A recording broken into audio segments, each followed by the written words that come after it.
right, well, perfect marriage of talent and hard work right here. Malika Andrews, good to be here with you, my friend. Legend. Come on, no. I'm with the legend. No. Like, I am so happy to be here talking to you, Michael Grady. Yes, we go back. All the way back to Brooklyn. BK, yes. Yeah. And so, speaking of, hard work and talent, just give me your perspective on this Minnesota Timberwolves squad that we're seeing emerging. I am so wildly impressed with this team. I would have been impressed if they split in Denver, honestly, going in against the defending champions, but squeaking it out the way that they did with Anthony Edwards taking over in the fourth quarter in game one, and then knowing that Michael Malone is one of the better game-to-game adjustment coaches in the league, having no Rudy Gobert in game two, that was a statement.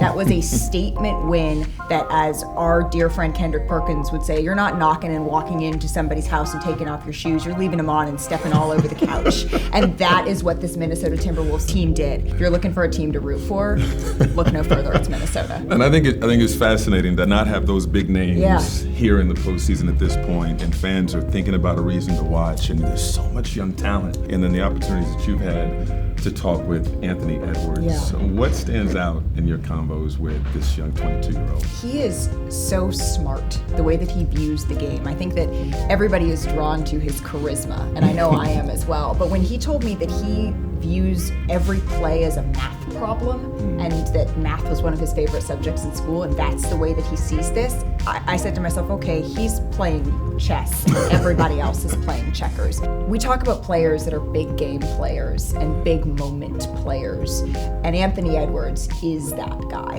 The thing about Ant is you think of him as a conventional leader, but it is so clear that he is I'm gonna take you with me type of guy in every single thing that he does, and that just feels contagious. No question, and I think a lot of fans are getting goosebumps thinking about what the atmosphere is gonna be like Friday night at Target Center, and how much fun that's going to be for this really hungry fan base that hasn't seen a squad like this in 20 years. Just what do you think we're going to see on Friday? What's Denver walking into? I mean, organized chaos.